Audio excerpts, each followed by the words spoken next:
Olá, seja muito bem-vinda ao canal Respire Sua Missão. Eu sou Bruna Campelo, sou hipnoterapeuta, facilitadora de expansão de consciência e coach. E nesse vídeo eu quero falar mais uma vez sobre um tema do meu coração, um tema que eu gosto muito, que muita gente me pede lá no meu Instagram. Se você não segue ainda, é @Respire Sua Missão. E o tema é rejeição. Só que eu andei vendo uma série que tá dando o que falar, chamada lá fora, nos Estados Unidos, né? O nome é Spinning Out e chegou no Brasil com o nome Spin Out. E essa série do Netflix tá realmente dando o que falar, muita gente tá comentando e eu recebi vários directs lá no meu Instagram pedindo pra eu comentar sobre isso.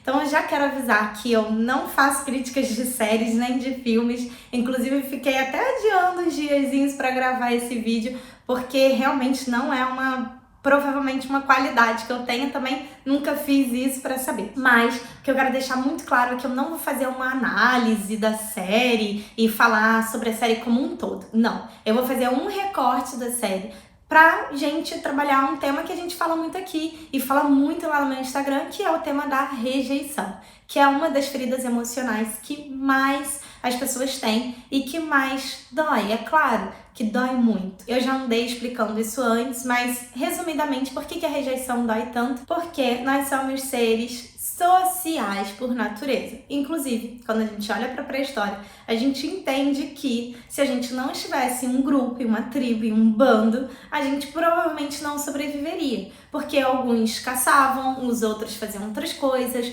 os outros cuidavam das crianças, da prole e assim vai.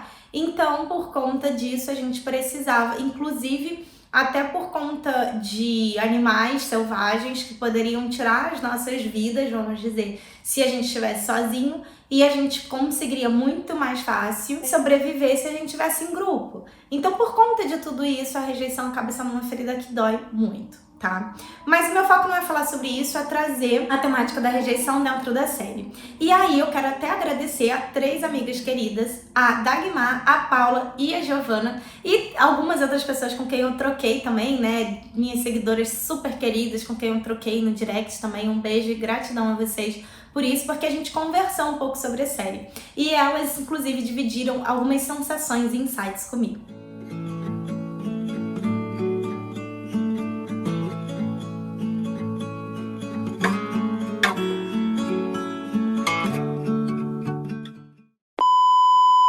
As principais que eu percebi e que eu também notei foi quase como se assistindo a série a gente estivesse um pouco debaixo d'água, uma sensação de desconforto, uma sensação de muitas vezes até de querer se distanciar daquilo, né? Quase que de querer fugir, ao mesmo tempo que dá vontade mais de ver e chegar no final e ver como que vai acabar a primeira temporada, que é o que a gente tem até agora. Né? Então, essas sensações vêm por quê? E por que foram comuns a tantas pessoas com quem eu conversei sobre a série e também a mim? Porque a série trabalha e traz temas bem difíceis pra gente abordar, temas tabus. Por exemplo, quando a gente fala da Carol, que é a mãe da protagonista. Quando a gente fala da Carol, que é a mãe da protagonista, quando a gente fala da Cat também, que é a protagonista, quando a gente fala da irmã da Cat, que é a Serena, que é a outra pessoa que tem bastante destaque na série, o próprio Justin, que depois a gente vai descobrir que, na verdade, se torna o par amoroso, né, da Cat, e o par também na patinação artística. Então, ali tem uma série de questões familiares e questões que, inclusive, eu quero trazer até um pouquinho do olhar da constelação familiar sistêmica sobre elas, tá? Mas a gente vê, então, transtorno de bipolaridade, a gente vê episódios dentro do transtorno, né? A gente tem alguns episódios, então fica muito claro quando a Cat ou a Carol, elas têm transtorno de bipolaridade, elas estão em episódios de mania ou episódios maníacos, que é bem forte, né? As cenas são bem fortes. A gente tem também automutilação, tem traumas, questões traumáticas do passado, que a série vai mostrando aos poucos. Tem as feridas emocionais da rejeição, do abandono, da traição. Tem muitas vezes, em muitas cenas, fica muito clara a repetição de padrões comportamentais, emocionais. Tem muito forte, fica muito claro a questão da projeção dos próprios sonhos e expectativas que não foram cumpridos pela mãe nas filhas. e por aí vai. Além de tratar de assuntos também como racismo, pedofilia, agressão física e verbal e muitos outros. Ou seja, uma série profunda e bem intensa que podia ter, na minha opinião, pelo menos, perdido a mão em trazer tudo isso em apenas uma temporada. Eu acho que até por isso que eu e outras pessoas nos sentimos talvez um pouquinho assim debaixo d'água, né? Essa sensação de estar se focando, porque foi muita informação para uma temporada apenas, para 10 episódios. No entanto, eu acho que foi muito bem trabalhado, sim. Mas é claro, como eu falei, essa é uma opinião só de uma pessoa comum, não de uma pessoa, né, de uma crítica, de um crítico de filmes e séries, tá? Agora, vamos entrar no assunto da rejeição. Nesse ponto, eu quero trazer duas questões principais. Duas relações, na verdade, principais. Uma é a relação da Cat com a mãe, a Carol, e outra é a relação da Cat com o Justin.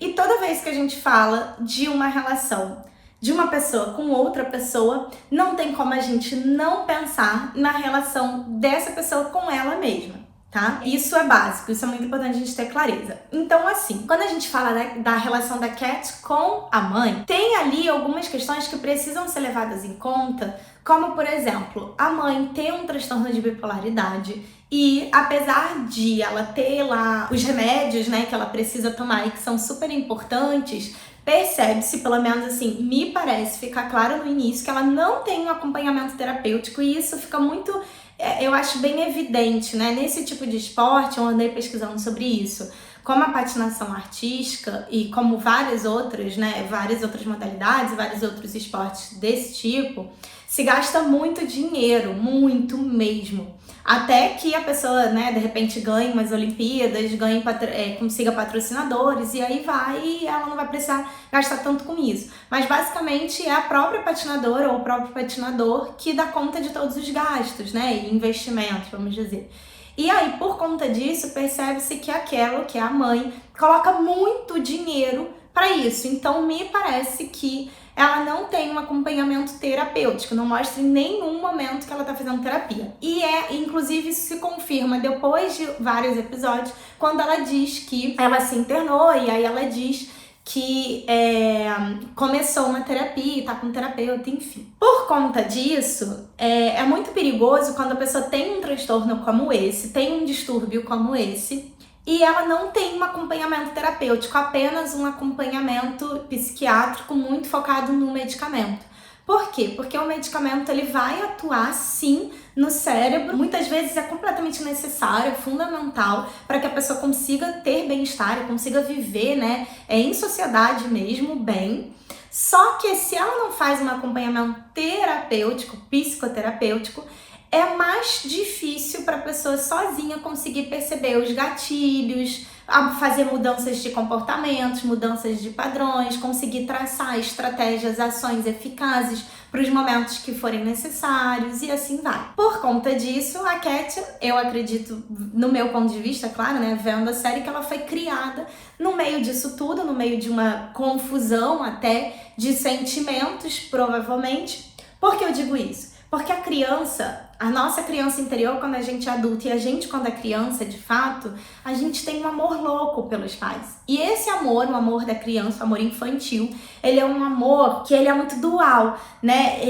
O que é isso? O amor do certo e errado, do bom ou mal. Isso a gente, inclusive, aprende nas constelações familiares. Esse amor da criança, ele é aquele que justamente faz a gente aprender que se a gente fizer tal coisa, a gente é boazinha. Se a gente faz desse outro jeito, aí a gente não é boazinha, a gente é ruim. E aí a criança cresce com aqueles pensamentos e vive muito nessa dualidade, tá? Do bom, do mal, do certo, do errado, do bonito, do feio, etc. Só que essa criança, ela continua sendo louca pelos pais, independente do contexto. Independente se você tá aí pensando, mas eu tenho uma dificuldade com os meus pais, tenho alguma questão com eles e tal, mal resolvida, ainda assim, dentro de você existe, na sua essência, uma criança interior que é sempre criança, vai ser para sempre criança, independente da sua idade, que ama os pais absurdamente. E talvez você não esteja fluindo, a sua vida não esteja fluindo em uma, outra ou várias áreas, porque a sua criança está congelada nesse amor, quase que cego pelos próprios pais, só que uma parte de você, talvez adulta, talvez esteja brigando com isso, não aceitando o passado, a sua história, e aí por isso que trava, porque como o Bert Hellinger trazia isso, né? Trava a fluidez do amor. Então o amor não pode fluir quando existe esse tipo de entrave, de briga, de não aceitação interna, tá? Enfim, aí voltando para a questão da Cat com a Carol. Ela foi crescendo também com muita projeção, porque fica claro na série que a Carol coloca muita expectativa na filha e provavelmente depois teve outra filha, Serena, e coloca muita expectativa nas filhas, porque ela mesma desistiu de competir, parece que ela desistiu das Olimpíadas, inclusive porque ela tinha tido a filha muito nova, adolescente, e por várias outras questões. Eu não acredito que seja possível culpar, sabe? A culpa é da Cat porque ela nasceu, e aí não acredito nessa possibilidade. Tá? Acredito que todos nós tenhamos escolhas. Às vezes a gente está vendo mais oportunidades de escolha e criando mais, e outras vezes a gente está vendo menos porque a gente está criando menos oportunidades de escolha. Até esse olhar tem muita relação com Access Consciousness, inclusive. Mas aí, voltando na questão da Cat com a Carol, acontece ali tanta projeção. A Cat também tem o distúrbio da bipolaridade e também tem a automutilação, que acaba que elas não conseguem estar tão presentes uma para outra com até muito na essência de cada uma, né? Até porque é difícil mesmo quando uma pessoa tem um transtorno, tem um distúrbio como esse, se ela não tem um trabalho terapêutico, né, mais profundo, onde ela possa olhar para ela, onde ela possa aprender sobre o transtorno distúrbio, onde ela possa tratar certas questões, né, algumas que podem ser tratadas, por exemplo, a própria ferida da rejeição, que fica muito claro que as duas têm, né, diferente um pouco da Serena, que é a irmã da Cat mais nova, que fica mais claro que ela tem uma ferida do abandono, mas enfim, ainda assim, é como se elas não conseguissem se encontrar na essência, porque elas estão tão feridas, que o encontro delas se dá muito ego com ego, e muito criança ferida com criança ferida, em vários momentos, onde elas brigam, em que elas discutem. Até a gente vendo a série, eu e o Dudu aqui em casa, a gente tinha a sensação de estar vendo exatamente isso. Duas crianças brigando, duas crianças discutindo. Inclusive, eu tenho uma frase que eu sempre falo: adulto não briga, quem briga é criança. Por quê? Lembra que eu disse antes que a criança é que tem esse olhar do certo e do errado, do bom e do mal? O adulto não. Então, porque existem tantas possibilidades e tantas opções, como a gente fala na física quântica, né? Existe um campo de infinitas possibilidades realmente. Então, como que só uma coisa é certa e todas as outras são erradas? E quando elas têm as discussões, as brigas delas, a sensação que a gente tinha era exatamente essa, de duas crianças brigando. E aí, quando se trata de uma pessoa que tem uma ferida emocional da rejeição, o que é muito fácil acontecer? O que é um mecanismo que é muito ativado? A fuga, o afastamento, o distanciamento. E dá para perceber isso em vários momentos, tanto da mãe quanto da filha, o quanto elas evitam uma a outra, o quanto elas se distanciam. E aí você pode pensar, mas nem sempre uma delas, mais a mãe até, queria se distanciar, mesmo, né, literalmente, fisicamente. A filha já queria mais. A mãe, em alguns momentos, ela queria e ela voltava, ela queria e ela voltava. E aí a gente precisa lembrar também do amor de mãe, né? Que eu brinco que só quem já sentiu pode falar. Então eu ainda não sou mãe, ainda não posso falar com toda essa integridade, vamos dizer. Mas todo mundo diz, né, que esse amor de mãe, de um amor visceral, um amor de leoa, muitas vezes, mesmo não querendo, a mãe vai lá e faz. Então, a gente vê que existe um amor muito grande na Carol e que existe também uma vontade muito grande de ser uma boa mãe.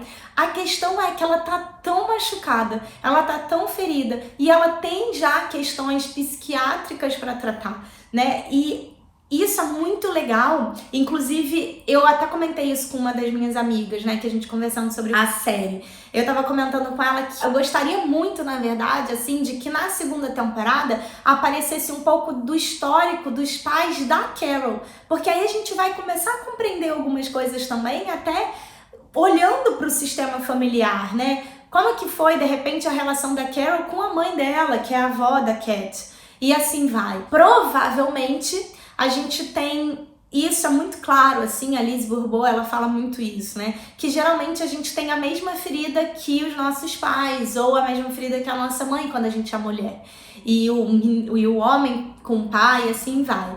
E isso é muito interessante de notar, porque a gente não sabe o histórico da Carol, mas seria muito legal a gente perceber, né? Como que foi a relação dela com os pais, né? Ou não teve uma relação com os pais e muitas coisas podem ter acontecido. Eu acho que seria interessante para uma segunda temporada.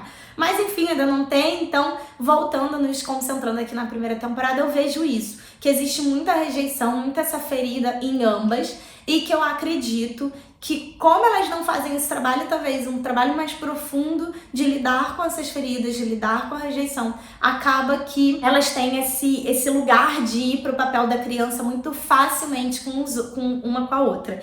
E aqui entre nós a gente sabe que quando a gente tá em família, é onde é mais fácil de apertarem os nossos botões, né? São as pessoas que a gente mais ama, as pessoas que mais nos amam, mas são também as pessoas que mais a gente se relacionou a vida inteira. Então são as pessoas que conhecem muito bem os nossos botõezinhos de emoções, de sentimentos, de sensações, enfim, e acabam apertando. Não por querer, às vezes sim, né? Mas nem sempre por querer, muitas vezes de forma totalmente inconsciente, mas porque também a gente, não querendo, está também apertando os botões dessas pessoas, né? E aí é preciso estar muito consciente para não cair nisso, porque isso, é claro, destrói relações. Bom, esse foi um ponto da Cat com a mãe, mas eu quero trazer um outro ponto, que é a Cat com o Justin. E aí, nessa hora, eu achei muito legal que aparece quando trabalha, quando entra um pouco mais na relação deles, aparece a Cat indo para uma terapia em grupo. Eu achei bem bacana isso, dela estar fazendo esse trabalho em grupo, desse trabalho terapêutico, né? E uma coisa que fica muito clara, que é uma conversa dela com a terapeuta no grupo de terapia, eu achei muito legal, que é justamente sobre a rejeição. E ela estava falando sobre essa questão, né, de se distanciar e de fugir, e a terapeuta de repente trazendo alguns pontos ali, mas o que é uma coisa muito pequena que você pode fazer, né? De repente não fechar totalmente a porta, e se você der um passinho para fora, encontrar pelo menos mais gente, e assim vai. E é isso mesmo que a gente precisa fazer. A gente precisa, na verdade, refazer. Porque a ferida da rejeição, assim como todas as outras, existem gatilhos que fazem a ferida ser ativada e existem mecanismos de defesa que fazem com que a pessoa não sinta tanta dor que ela acredita que vai sentir, que às vezes vai sentir mesmo, por ela ir pra vida, sabe? Por ela se permitir. Então, por exemplo, vamos dizer que você tem a ferida da rejeição e que você conheceu uma pessoa, você mandou uma mensagem depois de algumas vezes que você saiu e a pessoa tá 2 dias sem responder. E aí, já pronto, já serviu como um gatilho, ativou a rejeição em você, você tá se sentindo profundamente rejeitada. Talvez o seu padrão seja nunca mais vou mandar mensagem, vou até bloquear essa pessoa, porque então se a pessoa não respondeu, não quer nada comigo, então dane-se, deixa pra lá. Muitas vezes isso é uma fuga, isso é uma proteção. E as pessoas que têm a ferida da rejeição sabem muito bem fazer isso, porque elas querem fazer de tudo para não sentir a dor da rejeição. Então, elas bloqueiam, fogem, somem, desaparecem, etc. Ou porque elas já estão sentindo a dor e elas acreditam que fazendo isso vai aliviar a dor, ou porque elas já estão prevendo que vai acontecer a mesma coisa que já aconteceu outras vezes, porque a pessoa tá ali, né, repetindo essa cena, criando a realidade dela, é claro, e aí ela já prevê que vai acontecer, então ela já bloqueia, foge, some, desaparece, pra nem acontecer o que já aconteceu antes e ela sofrer. Ou seja, isso fica muito claro em algumas cenas com a Cat, né, então ela prefere se distanciar. E isso é muito legal de perceber também, que o Justin, quando eles se conhecem, a primeira noite que eles dormem junto, algo assim, ele liga pra ela não atende, não retorna, e ele fez a mesma coisa. Então, é claro que a gente não pode afirmar com apenas uma um exemplo, uma situação. Mas eu também tô sabendo que é uma série, né? De repente dá pra mostrar uma situação de cada coisa, senão seria uma série de, enfim, 300 episódios, uma temporada de 300 episódios. Mas eu acredito que se isso tivesse acontecido outras vezes com outras pessoas, de repente ele tivesse também com uma ferida da rejeição, sabe? Porque o que impediria dele depois, de repente uma semana depois, mandar uma mensagem: ah, tudo bem, te liguei, você não retornou, enfim, tô aqui, se quiser falar, se quiser aparecer e tal. Né? Nada impediria ele de fazer isso, mas ele já desistiu ali na primeira vez. O que eu quero trazer aqui é que muitas vezes a gente acaba atraindo, e eu nem falo tanto atraindo, mas eu prefiro falar cocriando, porque de fato a gente não só atrai, a gente atrai, você tá parado e algo passa e você atrai, né? Quase que de uma forma magnética. Não, você tá co-criando, porque você tá na vida, você tá agindo, você tá ativo, tá respirando e você tá fazendo coisas. Só que aí você tá caminhando, tá agindo na vida, trazendo essa ferida. Então você vai encontrando pelo caminho mais facilmente pessoas que também têm provavelmente a mesma ferida que você. Percebe o que eu quero dizer? Isso é muito comum entre os casais, né? E até amigos, mas principalmente casais. Algo me diz, e aí talvez numa segunda temporada a gente pudesse confirmar isso, não sei, mas algo me diz que talvez ele também tenha essa ferida da rejeição. Tanto é que no começo mostra ele meio assim, o pegador, e vai pra night, e tá lá com as meninas, e transa com a menina, depois pede café da manhã e vai embora e tal. E muitas vezes essa é uma forma, um mecanismo de defesa, uma forma da pessoa não fazer contato com a própria dor que ela tem, tá? Não que seja sempre assim, mas pode ser que seja. Então, de repente, isso também confirmaria aqui a minha hipótese. De qualquer forma, fica claro que eles estão num processo também de descoberta desse amor novo, né? Tanto para um quanto para outro. E quando a gente está num processo de descoberta do amor, gente, é muito fácil os gatilhos, na verdade é muito fácil coisas acontecerem e servirem como gatilhos daquela ferida que a gente carrega desde a infância, lá com os nossos pais, onde foi originada, e para algumas pessoas que acreditam até em outras vidas. De qualquer forma, quando isso começa a acontecer, a gente tem a chance, a possibilidade de vivenciar coisas que nos ajudem a lidar com essas feridas. Então é muito bonito ver também no dia que a Cat fala pro Justin, depois de uma discussão, enfim, que ela não sabia se amava ele, e ele tinha certeza que amava ela, etc. E ela volta atrás e diz que sabe que o ama sim, justamente porque ela não achava que ia confiar em alguém que pudesse não deixá-la cair, né? Porque a série começa, não comentei isso, mas toda a série começa com a Cat tendo um acidente bem grave, onde depois ela ficou num salto, numa prova, e ela caiu com a cabeça e abriu a cabeça, precisou fazer uma operação, enfim, e ela ficou realmente traumatizada com a questão daquele salto lá, acho que um salto triplo, não entendo de patinação, mas enfim, um salto lá super importante, que ela se machucou muito feio. A chance que ela tinha, né, de continuar patinando era voltar para fazer a patinação dupla. E a patinação em dupla, eu acho que se fala, e seria com Justin, né, a patinação em casal. Aí fiz essa pausa só para ficar claro, né, mas acredito que vocês já tenham visto, mas de qualquer forma só para linkar. E aí ela diz para ele: eu percebi que amo você, né, que realmente te amo, porque eu percebi que eu posso confiar, né, de você não me deixar cair. E aí eu tava conversando isso com uma amiga que se emocionou com essa frase, lembrou da relação dela e tudo mais, e eu também me emocionei. E a gente falando sobre isso, me veio um insight. Na verdade, fica muito claro pra mim que ela já estava se trabalhando no meio de toda a confusão, no meio de todos os desafios, no meio de todas as questões que ela estava passando, mas bem ou mal, ela me parecia, em alguns momentos, já se conscientizando de que ela era adulta e que ela precisava tomar as rédeas da vida dela, né? E não ficar sentada como criança também, esperando o dia que a mãe dela melhorasse ou esperando o dia que as coisas dessem certo. Ela volta e fala: não, peraí, eu sou adulta, eu tenho que tomar ação, então eu vou tentar, eu vou fazer diferente e tal. E eu acho isso muito bonito, então, porque, na verdade, eu acho que ela percebeu que amava o Justin nesse momento, não só porque ele podia não deixá-la cair, porque isso pode acontecer, mas porque ela percebeu que ela podia não se permitir, assim, podia confiar nela pra não cair, mas que ela pode cair. Ela pagava o preço. E eu, particularmente, eu acho muito lindo isso, assim, de a gente poder ser adulto, consciente de que tem preço ser adulto, consciente de que as nossas ações têm consequências. E ela arca com isso, então achei bem, bem bonito. Ficou super longo o vídeo, eu sei, mas espero que tenha trazido, né, algumas reflexões bacanas. De repente, até se você já viu a primeira temporada, mas agora quer ver de novo com um novo olhar, de repente vai ser super legal. Gostaria muito de ver seu comentário aqui embaixo, me dando sua opinião sobre a série, mesmo que seja diferente da minha, tá tudo certo, né? Como eu disse, não tem certo nem errado. E também, se você gostou desse vídeo, deixa o seu like, se inscreve no canal para ver outros conteúdos como esse, tá bom? Um super beijo e a gente se vê em breve. Tchau, tchau!